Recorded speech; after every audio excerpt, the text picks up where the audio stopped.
여러분들 초심 그리고 초지일관 이런 표현을 잘 알고 계실 텐데, 초심은 처음 먹었던 그 설레고 또 기대감 가득한 그 마음을 초심이라고 하고, 그 설레는 마음을 계속 유지하면서 또 열심히 살아가는 것을 초지일관이라고 이야기를 합니다. 그러니까 초심을 품고 살아가는 사람이 굉장히 지혜로운 사람입니다. 훌륭한 인물이 되고 또 중요한 일들을 잘 해내고 또 성과와 또 성공을 내는 그 사람들은 그 세 가지 마음이 꼭 필요하다고 하더라고요. 우리가 인생 살아가면서 세 가지 필요한 마음이 뭐냐면 초심, 열심, 뒷심입니다. 한번 따라해 볼까요? 초심, 열심, 뒷심. 이 중에 제일 중요한 마음이 뭐냐면 바로 초심입니다.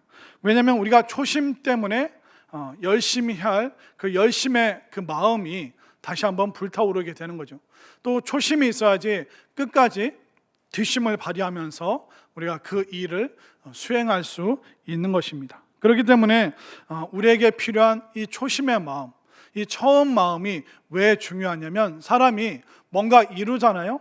그러면 그때부터 교만해지거나 나태할 수 있습니다. 하나님께서 오늘 이스라엘 백성들에게 큰 성취를 이룬 이스라엘 백성들에게 처음 마음, 초심, 그 기초가 되는 그 마음에 대해서 알려주고 계십니다. 이스라엘 백성들 너무나도 오랜 시간 바벨론과 페르시아의 포로로 잡혀갔습니다. 그들이 힘들게 살다가 이제 예루살렘으로 돌아오게 되었습니다. 성전은 있었지만 성벽이 없었기 때문에 수많은 이방인들의 침략이 있었죠. 그래서 안전한 삶을 위해서 52일 만에 느헤미야와 함께 그 성벽을 재건했습니다. 그 기쁜 마음 가지고 선지자 에스라의 그 말씀을 들으면서 부흥과 또 열정의 마음이 끓어오르기 시작했습니다.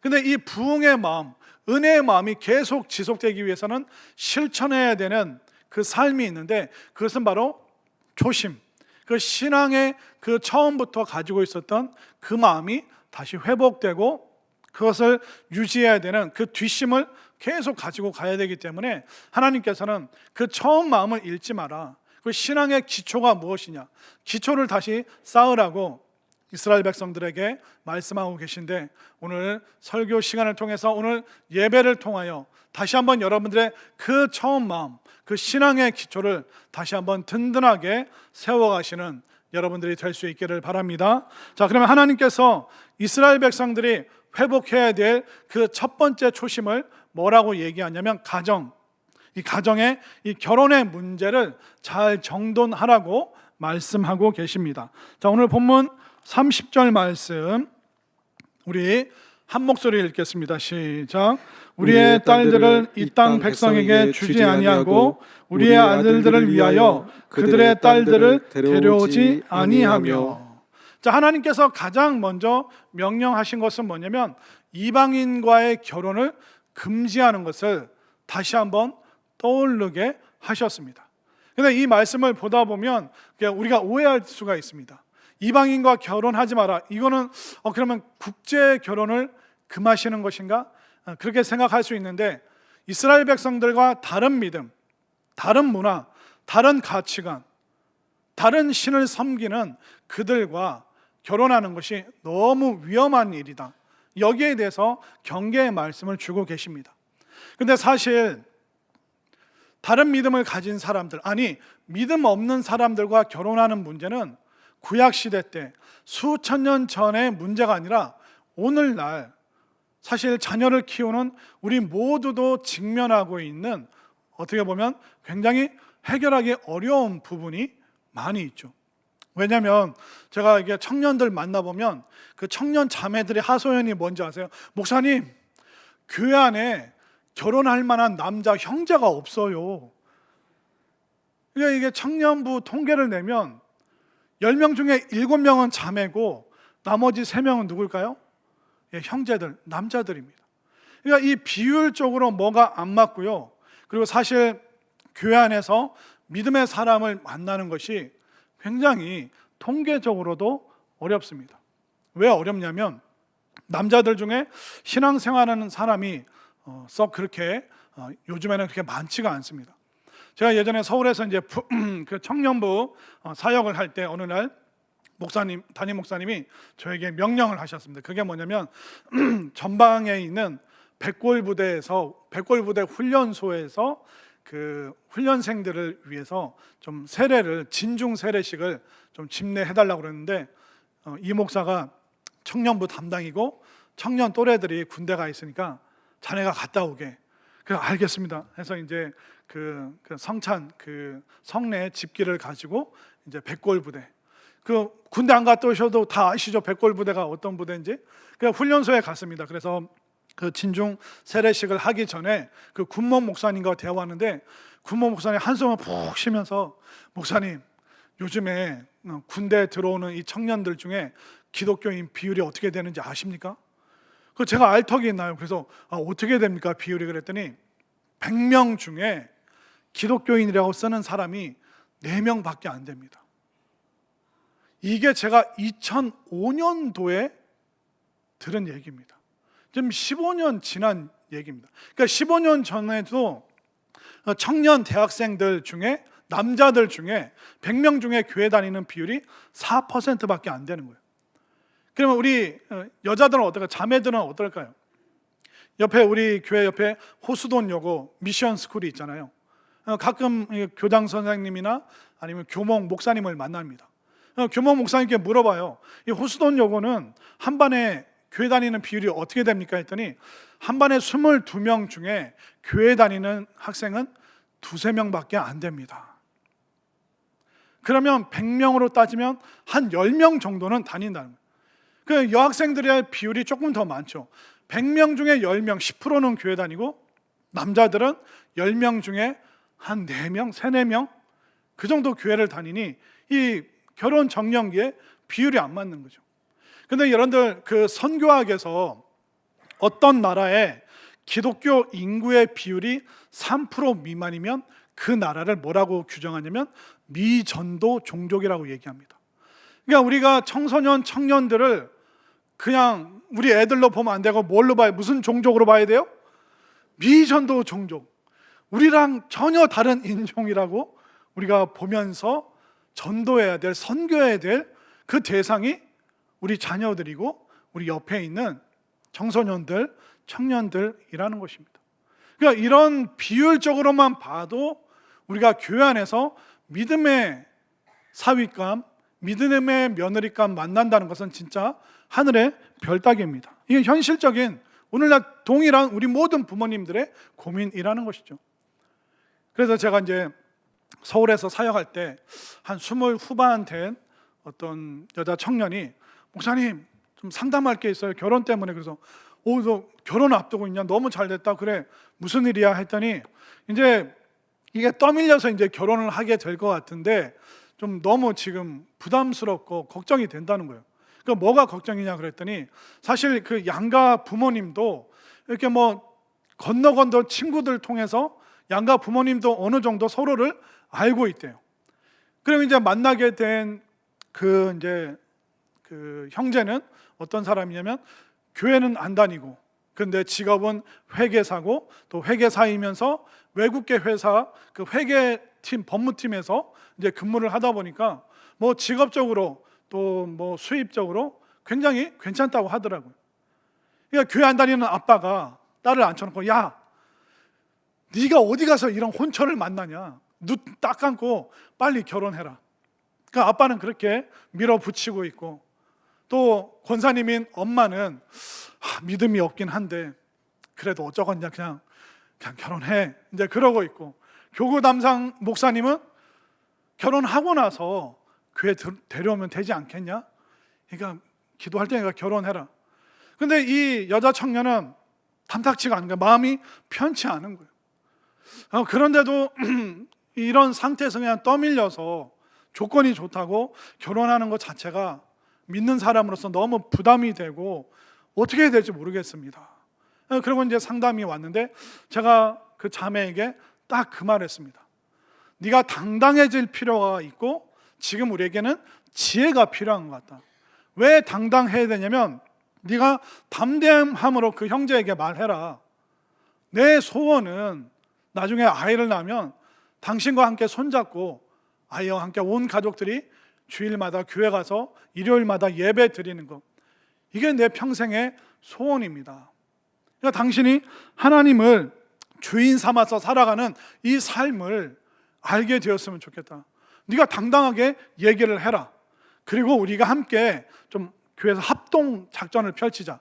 이제 너는 아빠에게 가서 또 당당하게 얘기를 해라. 아빠, 이 결혼이 1년지 대사인데 날 팔아먹듯이 시집 보내면 되겠냐? 아빠, 이제부터 이번 주부터 교회 가서 딸의 인생을 위해서 아빠 기도 좀 하자. 아빠, 이 상태로 그냥 우리가 남남이 되면 안 된다. 이 딸을 위해서 기도해달라. 교회 가자. 그런데 평생 와이프 말을 안 듣던 이분이 딸의 말은 듣는 거예요. 참 희한하죠. 그러니까 여러분들 빨리 딸을 낳으시길 바랍니다. 그러니까 이 딸이 막 그렇게 아빠, 내 인생을 위해서 기도 좀 해줘. 그러니까 이 아빠가 못마땅하지만 그냥 교회 와서 눈 감고 예배 드리는 거예요. 그냥 하다가 이제 집에 가시는 거지만 그래도 아빠가 교회 문턱을 넘게 되는 기회가 되었죠. 그리고 엄마에게도 엄마, 이 막 자꾸 우왕좌왕하지 말고 엄마도 사익감을 위해서 기도하고 엄마도 담대하게 교회 와라. 교회 가자. 담대하게 사익감 될 사람에게 얘기 좀 해줘. 그리고 이 여자 청년은 또 그 남자 형제를 야, 네가 그 친구를 교회로 데려와라. 그러니까 목회자랑 친해지고 또 내가 어떻게 해서든 함께 성경 공부할 테니까 데려와라. 그렇게 해서 이제 결혼 전에 막 성경 공부도 하고 같이 밥도 먹고 차도 마시고 하면서 신앙에 대해서, 믿음에 대해서 우리가 어떻게 살아야 되는지 쭉 얘기하면서 세례 받고 나서 이제 결혼식을 치렀던 그런 일도 있습니다. 그러니까 온 가족과 교회가 합동작전을 벌이지 않고는 한 영혼을 정말 교회로 인도하기가 얼마나 어려운지. 아니, 믿음 있는 사람 만나는 것 자체가 굉장히 어려운 일이죠. 그러면 이렇게 어렵고 지금도 어렵지만 그 당시에도 어려운데 왜 하나님께서 다른 믿음, 다른 문화, 다른 가치관 이들과의 만남을 왜 그렇게 하나님께서 경고를 하셨냐면 결국 이유는 간단해요. 우리가 잘못하면 우리의 신앙이 다 망가질 수 있습니다.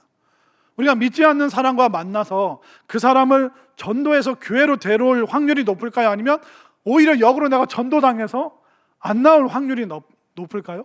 그건 여러분들이 이미 겪어봐서 너무나도 잘 알고 있습니다. 믿음의 사람끼리 만나도 성격과 기질이 안 맞으면 살아가기가 그렇게 힘든데 가치관이, 문화가, 생각의 방향이 다른데 한 가정을 이뤘을 때 굉장히 큰 모험을 해야 되고 극복해야 될 그 장애물과 장벽이 굉장히 많기 때문에 하나님께서 그렇게 말씀하고 계십니다. 그런데 이 여자 청년이 정말 그 결혼을 앞두고 믿음으로 인해서 이런 고민을 꺼내 논다는 것이 그 마음의 자세가 얼마나 예쁘고 귀합니까? 그러니까 함께 기도할 수 있고 함께 지혜를 짜낼 수 있고 함께 담대한 마음을 가질 수 있는 것이죠.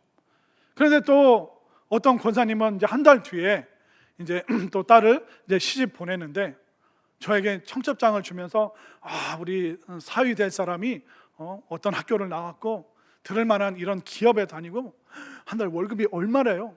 목사님, 우리 사위감은 믿음 빼고 다 있어요. 막 저한테 웃으면서 그 얘기를 하는데 아니 여러분들 그 말을 그렇게 쉽게 할 수 있는 말입니까?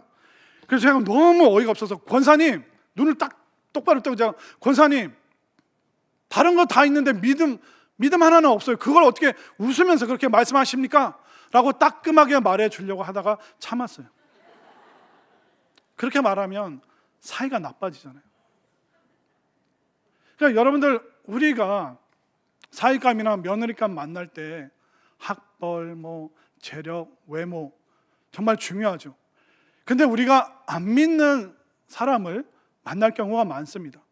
그러면 우리가 마음의 준비가 안 되면 하다가 믿음과 구원의 역사를 놓쳐버릴 수 있습니다. 온 세상을 얻고도 영원한 삶을, 생명을 얻지 못한다면 그게 어떻게 행복한 삶이라고 우리가 말할 수 있겠습니까? 그렇기 때문에 위험한 결혼은 그 이후의 삶을 모험으로, 굉장히 어려운 삶으로 몰아넣기 때문에 하나님께서는 믿음의 백성들의 그 신앙이 든든히 서 있도록 이렇게 강력한 요청을 지금 하고 계시는 것입니다. 그렇기 때문에 우리 믿음의 부모님들이 어떻게 해야 될까요? 담대하셔야죠. 여러분들 지혜가 있으셔야죠. 사위야, 며느라, 좀 와라 그냥 권면하기도 하고, 또 딸한테 야, 너 네 남편 데려오면 엄마가 너 교회 올 때마다 10만 원, 아니 100만 원, 100은 너무 갔다. 내가 얼마든지 줄 테니까 그거 네 신랑이랑 맛있는 사물 얼마든지 엄마가 후원할 테니까 어떻게 해서든 잘 구슬려서 교회 데려오라.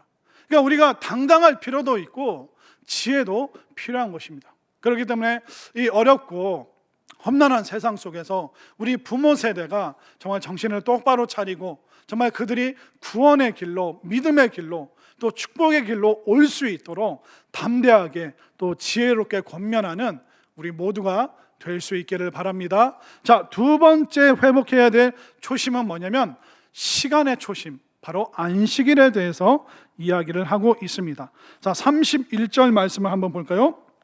31절 우리 함께 읽겠습니다. 시작. 혹시 이 땅 백성이 안식일에 물품이나 온갖 곡물을 가져다가 팔려고 할지라도 우리가 안식일이나 성일에는 그들에게서 사지 않겠고 일곱째 해마다 땅을 쉬게 하고 모든 빚을 탕감하리라 하였고.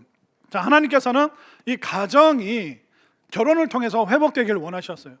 또 우리의 시간이 안식일을 통해서 또 새로워지기를 원하고 계십니다. 그러니까 그 31절에서는 안식일과 안식년에 대해서 설명하고 있는데, 이 안식은 뭐냐면 하나님의 그 창조의 리듬을 보여주고 있는 것입니다. 그러니까 하나님의 그 창조 질서를 인정하고 기념하는 것이 바로 안식일과 안식년이다. 그것을 지금 성경이 강조하고 있는 것이죠. 하나님께서 6일 동안 천지 만물을 지으신 후에 7일째 안식하셨습니다. 아이고 힘들다, 탈진했다, 그것이 아닙니다. 하나님께서는 보여주시는 거예요.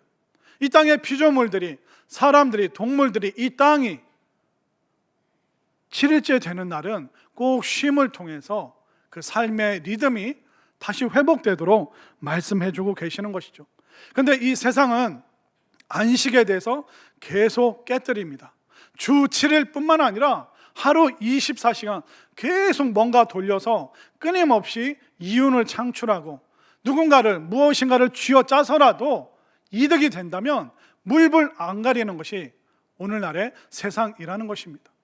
그런데 세상이 이렇게 우리의 안식일을, 주의를 깨뜨리려고 하는데 참 이것도 결혼시키는 일만큼이나 버겁고 힘든 일이죠. 만약 여러분들이 식당을 하는데 옆에 식당은 주일날도 그냥 오픈해서 주말에도 계속 수입을 내는데 나는 예배 드리러 가야 된다? 그러면 그 상황 속에서 여러분들 마음이 사실 얼마나 불편하십니까? 그뿐만 아니라 야, 이번에 해외에서 물량이 들어왔어.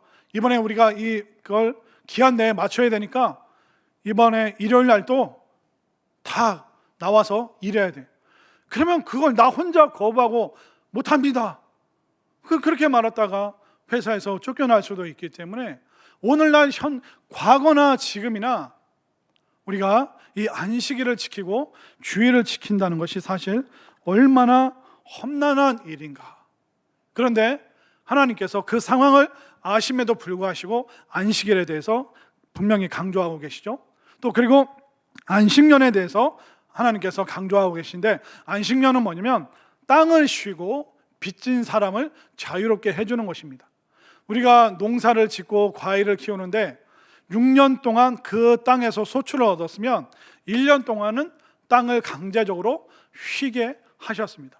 계속 그 농산물을 만들어내는 것이 아니라 그 지력도, 땅의 힘도 빠질 때가 되면 좀 쉬게 해서 다시 8년째부터 또 힘을 낼 수 있도록 쉼의 기간을 땅에게 주어라. 강제적으로 하나님이 말씀하시는 거예요. 그리고 이 7년 차가 되는 6년 지나서 7년 차가 될 때는 나에게 빚을 진 사람이 있다면 그 사람의 빚을 탕감해줘라.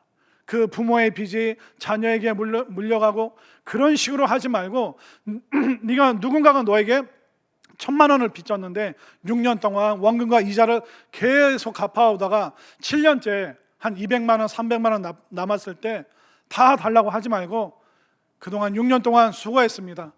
자유로워지십시오. 그렇게 그의 빚을 탕감해 줘라.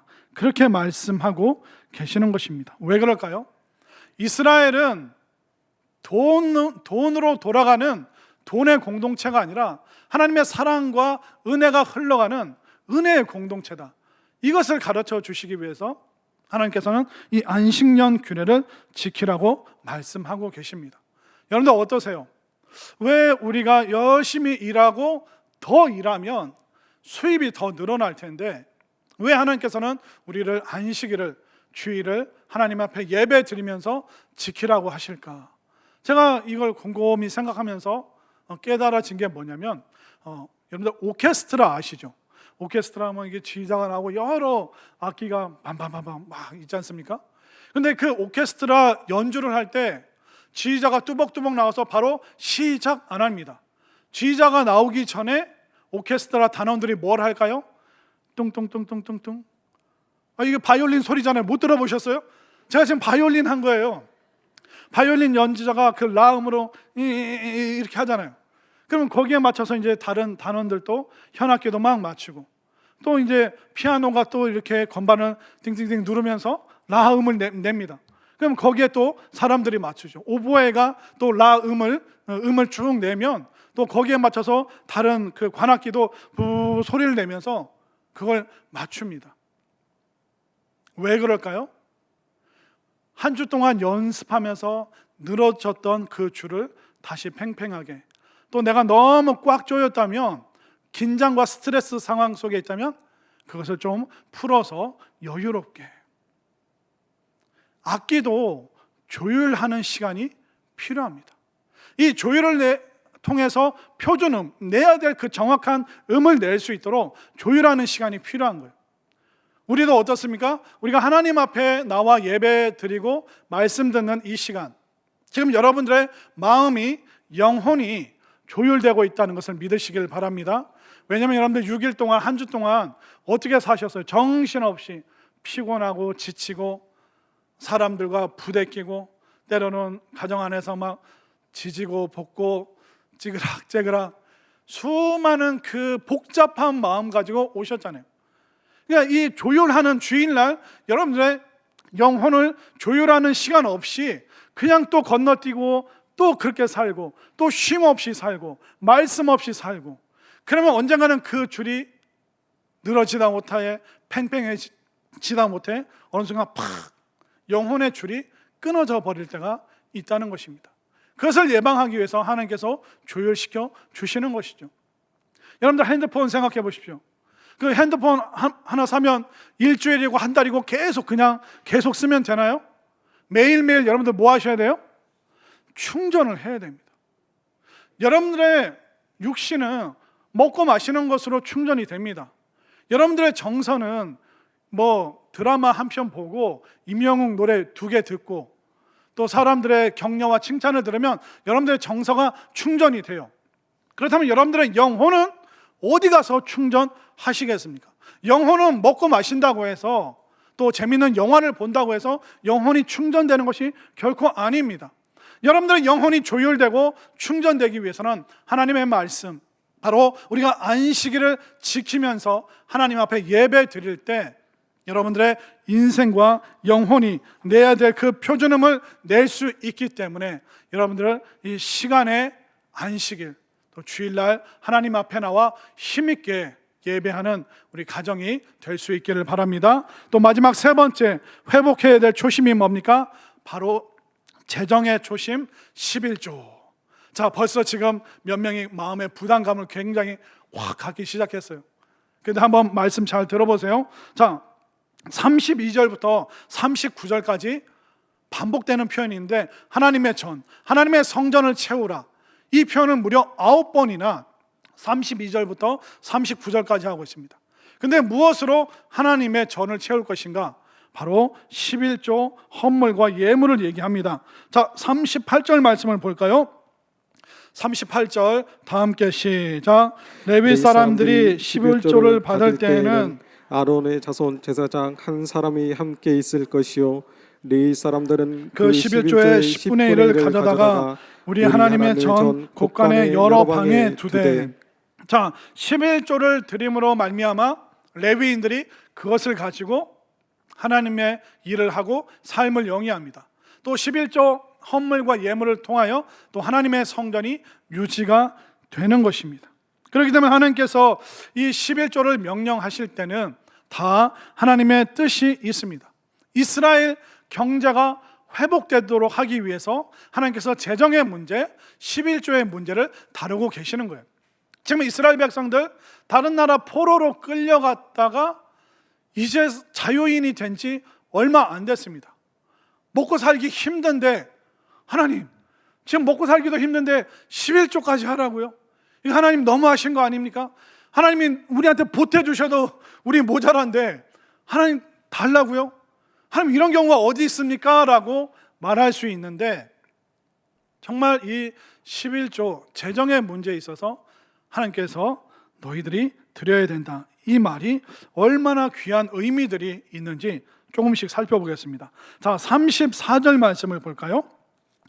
나무에 대한 얘기를 하는데 34절 제가 읽겠습니다. 또 우리 제사장들과 레위 사람들과 백성들이 제비 뽑아 각기 종족대로 해마다 정한 시기에 나무를 우리 하나님의 전에 바쳐 율법에 기록한 대로 우리 하나님 여호와의 제단에 사르게 하고.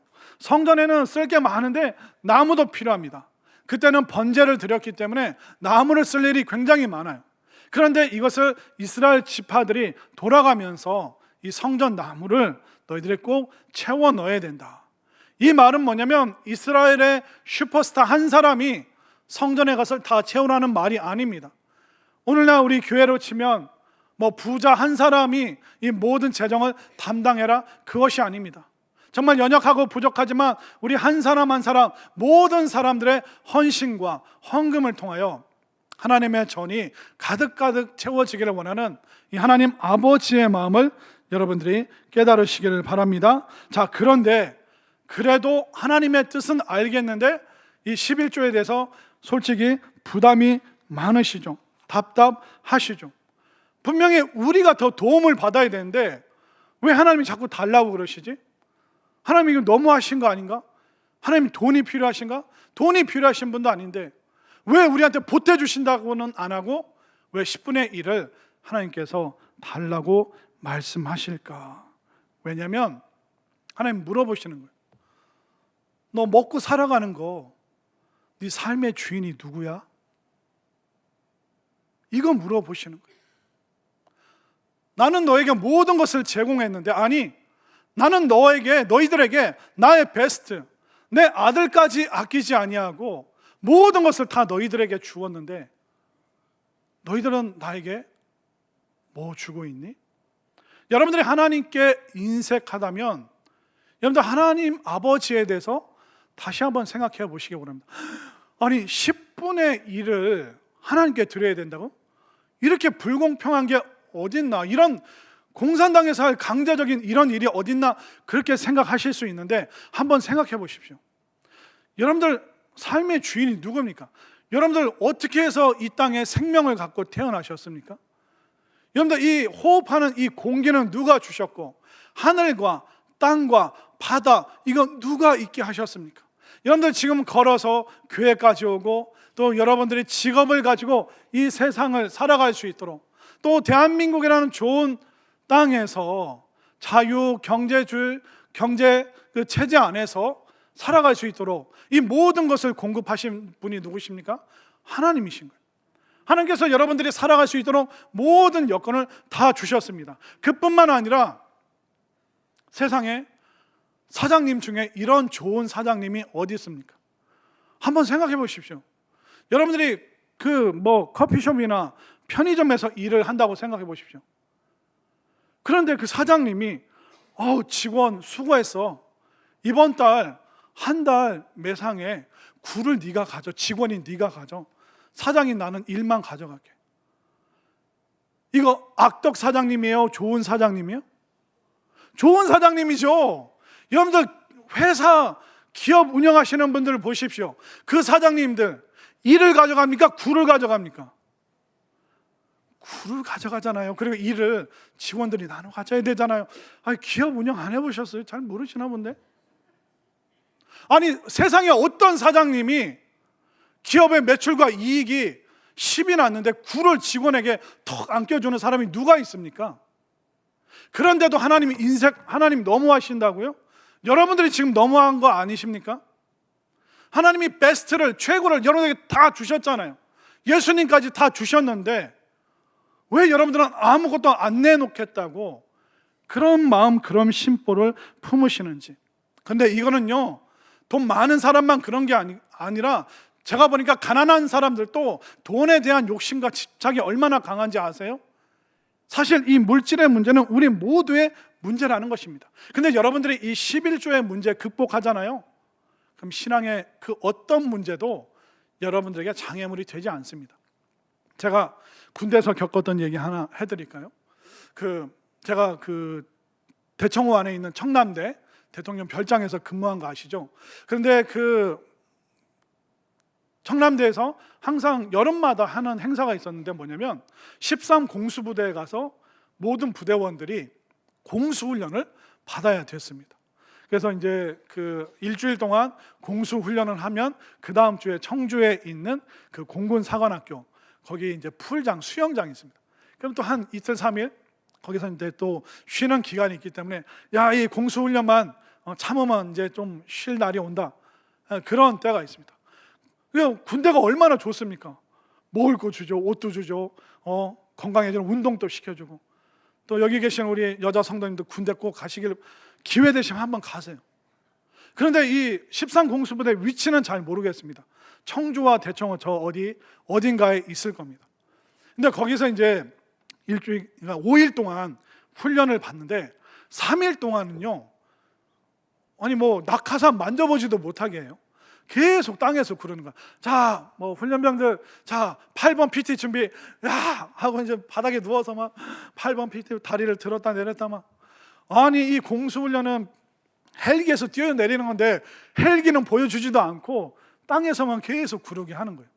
그런데 이 훈련에 하이라이트가 있는데 그게 뭐냐면 막타워라고 해서 이 탑이 있는데, 층계가 있고 탑이 있는데 약 10m 정도의 높이입니다. 이 10m 정도 높이에서 딱 뛰어내리는 그 훈련을 시키는데, 그러니까 그 헬기를 타기 전에 이 훈련을 막타워에서 뛰어내리는 훈련을 해야 되는 거예요. 근데 그 교관이 딱 서서 하는 얘기가 뭐냐면, 훈련병 여러분, 지금 이 막타워 훈련이 가장 중요합니다. 인간이 높은 곳에서 공포를 느끼는 가장 무서운 지점이 바로 지상에서부터 10m의 높이입니다. 근데 이 10m의 높이를 여러분들이 극복한다면 수십 수백 미터 높이에서도 얼마든지 여러분들은 낙하산을 타고 뛰어내릴 수 있습니다. 그런데 이 10m의 공포를 이기시기 바랍니다 하면서 설명하는데 다들 오, 그렇구나, 10m를 극복하면 수백 미터는 문제도 아니구나. 제가 그때 깨달았어요. 여러분들이 이 11조라는 이 10m 너무나도 두렵죠. 이거 드리면 나 굶어 죽을 것 같죠. 애들 학원도 보내야 되고 애들 옷도 입혀야 되고 먹여야 되고, 이거 드리면 나 죽을 것 같은 그 마음, 그 10m의 마음만 극복하잖아요. 그럼 여러분들이 그것뿐만 아니라 여러분들 인생도 삶도 하나님께 헌신할 수 있는 놀라운 능력의 사람이 된다는 것을 믿으시기를 바랍니다. 그렇기 때문에 우리가 하나님께 드리는 거 없어서 못 드리는 거 아니에요. 마음이 없는 거예요. 믿음이 없는 거예요. 그렇기 때문에 재정의 문제는 어떻게 보면 믿음의 문제고 마음의 문제죠. 그리고 내 삶의 주인이 나냐 하나님이시냐, 여기에 대한 치열한 싸움이 여러분들 마음속에서 일어나고 있는 것입니다. 결국 이스라엘 백성들의 그 결혼의 문제는 하나님께서 가정을 회복시키고자 하시는 그 의도가 있는 것입니다. 안식일의 문제는 하나님께서 그들의 시간을 새롭게 만드시기 위한 그 의지가 거기에 있는 것이죠. 11조의 문제는 이스라엘의 재정을 풍성케 하기 위한 하나님의 은혜가 바로 거기에 숨어 있는 것입니다. 여러분들, 여러분들 삶의 주인이 누구이십니까? 여러분들 삶의 가정의 주인은 바로 하나님이십니다. 여러분들 인생의 시간의 주인은 하나님이신 줄 믿으시길 바랍니다. 여러분들 재정, 경제, 이 물질의 문제 하나님이 주인이심을 믿으십니까?